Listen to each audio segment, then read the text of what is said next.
चुनावों से पहले वोटों के ध्रुवीकरण की कोशिशें अपने चरम पर हैं।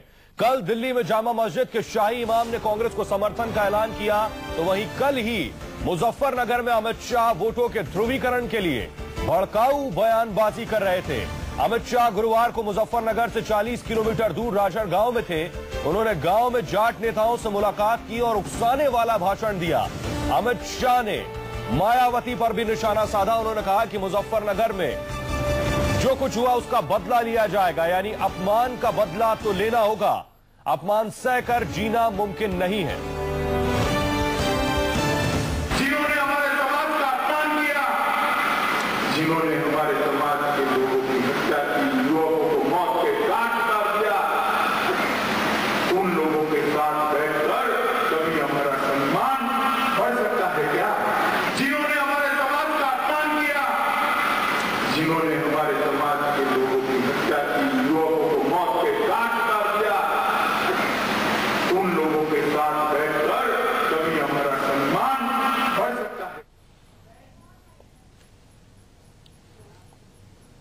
तो अमित शाह यही नहीं रुके। जो कुछ आपने सुना अमित शाह को कि जिन लोगों ने हमारे समाज के लोगों की हत्या की, हम उनके साथ बैठना हमारे लिए सम्मान की बात नहीं। और क्या कुछ कहा अमित शाह ने, आपको सुनवाते हैं। एक अंग्रेजी अखबार के हवाले से यह दावा किया गया है कि अमित शाह ने कुछ और बातें भी कही हैं इस सभा के दौरान। और बड़ी बात यह कि इस सभा में सुरेश राणा, बीजेपी के विधायक सुरेश राणा भी शामिल थे। सुरेश राणा वही शख्स जिन पर मुजफ्फरनगर दंगों का आरोप है। अमित शाह ने ये बातें और कही कि भूख और प्यास के साथ भी जिंदा रहा जा सकता है, लेकिन अपमान सहकर कोई नहीं रह सकता।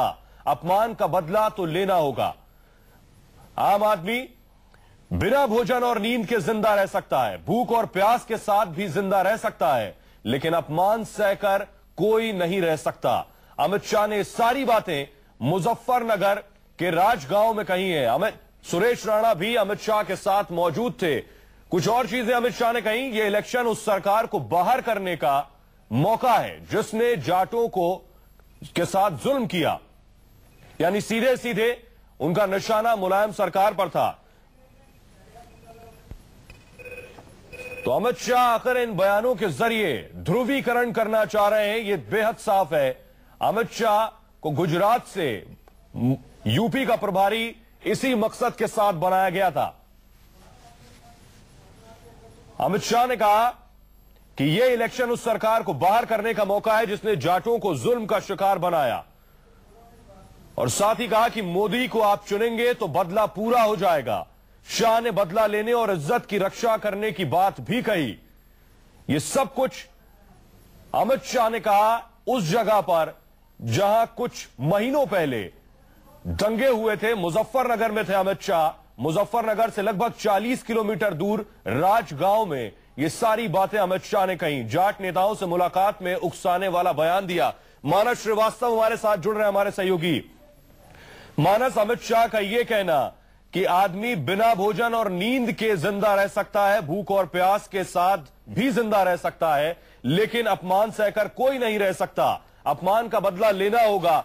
इन सारे बयानों के क्या मायने निकाले जाएं?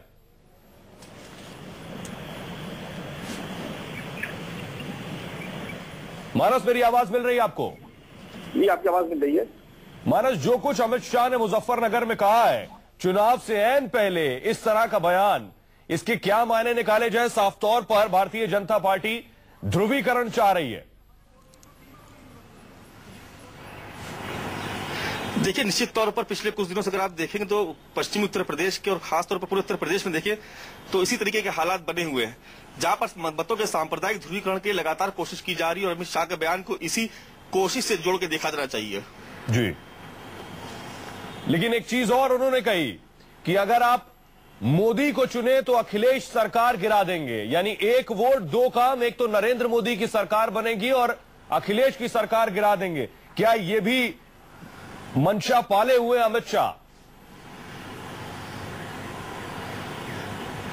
देखिए, आपको बता दें कि पश्चिमी उत्तर प्रदेश में जब से मुजफ्फरनगर दंगा हुआ तो उसके बाद से समाजवादी पार्टी को लेकर के कहीं ना कहीं जो वहां के जो लोग, स्थानीय लोग, उनके मन में एक आक्रोश है। और अमित शाह लगातार इस बात को भुनाने की कोशिश कर रहे हैं मुलायम अखिलेश सरकार के पास 226 का आंकड़ा है, जो बहुमत से कहीं ज्यादा है। ऐसे में सरकार वो कैसे गिरा देंगे, ये बात अभी शायद वो बता भी ना पाए। लेकिन दर्शकों को इस बीच सुनवा देते हैं, आखिर अमित शाह ने अखिलेश सरकार के बारे में क्या कुछ बयान दिया। मोदी जी प्रधानमंत्री बोले बनाओगे तो दूसरे ही समझना, मुल्ला मुलायम की सरकार अपने आप गिर जाएगी। एक ही वोट से दो काम होते हैं। लखनऊ में मुलायम की सरकार को हटाना, दिल्ली में भारतीय जनता पार्टी की सरकार को बनाना। यानी एक वोट दो काम, अमित शाह ने कहा। और खासतौर पर मानस अमित शाह ने मुलायम सिंह को मुल्ला उमर कहकर भी संबोधित किया। उन्होंने कहा कि अगर नरेंद्र मोदी की सरकार लाओगे तो मुल्ला मुलायम की सरकार हम गिरा देंगे। इसके क्या मायने, और साथ ही साथ क्या एसपी की तरफ से किसी तरह का रिएक्शन मिला या सरकार अमित शाह के खिलाफ कोई कार्रवाई करने की सोच रही है? देखिए, अभी तक समाजवादी पार्टी की बात करें तो उसकी तरफ से कोई रिएक्शन आया नहीं, लेकिन आएगा जरूर। अब दूसरी बात यह कि जिस तरीके से वहां पर अमित शाह बयान दे रहे हैं, उसका सीधा सीधा मकसद है कि अभी तक जो पश्चिमी उत्तर प्रदेश का जो सियासी गणित था, वो जाट और मुस्लिम का गठजोड़ था, जो इस बार बिखर गया। ये गठजोड़ 90 और 92 के दौर में भी नहीं बिखरा था, लेकिन पहली बार ये बिखरता हुआ दिख रहा है, तो नए समीकरण बन रहे हैं। तो ऐसे में वहां पर एक खास संप्रदाय विशेष पर निशाना साध करके अमित शाह वहां पर दलित और जाट के गठजोड़ का एक प्रयास कर रहे हैं वहां पर, क्योंकि अगर समीकरण बैठ गया तो तस्वीर बिल्कुल बदल जाएगी। तो कोशिश साफ दिख रही है कि जो मतों का जो ध्रुवीकरण करने की कोशिश हो रही है, चाहे वो सांप्रदायिक आधार पर हो या जातीय आधार पर हो, लक्ष्य सिर्फ एक है कि सीट को हासिल करना, वो चाहे उसकी कोई भी कीमत देनी पड़े। तो अमित शाह का बयान को आप इसी से जोड़ कर देख सकते हैं, क्योंकि साफ तौर पर ये सोच समझ के दिया गया बयान है और अमित शाह जानते हैं कि इसके बाद उसके परिणाम क्या होंगे। लेकिन समाज में किस तरह का विद्वेष फैलेगा, इसकी परवाह शायद नेताओं को नहीं है। जबान से जहर उगले जा रहे हैं। पूरे पश्चिमी उत्तर प्रदेश में आप देखें तो सिवाय अभद्र, अश्लील और विवादित बयानों के कुछ भी नजर नहीं आ रहा है। अमित, बेहद साफ है कि मकसद सिर्फ और सिर्फ बांटकर वोट हासिल करना है। अमित शाह ने जो कुछ कहा उस पर समाजवादी पार्टी ने तीखी प्रतिक्रिया दी है। क्या कुछ कहा है, आइए सुनते हैं। समाजवादी पार्टी ने हमेशा कहा है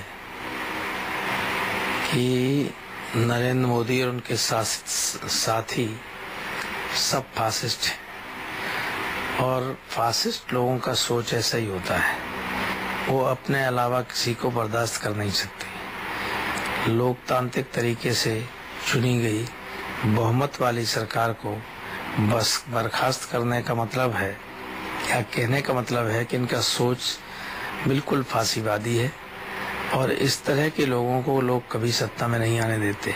हमारी ये इल्जाम बीजेपी पर पुख्ता हो जाता है इस बात के बाद कि लोकतंत्र विरोधी है, समाजवादी पार्टी की लोकप्रियता से बौखला गए हैं। जितने यूपी में जो उम्मीद थी वो उनको मिलने नहीं जा रहा है, इसलिए बौखलाहट में ये बात कर रहे हैं। अगर इनकी हैसियत है तो चुनाव के बाद उत्तर प्रदेश की सरकार को बर्खास्त करके देखें।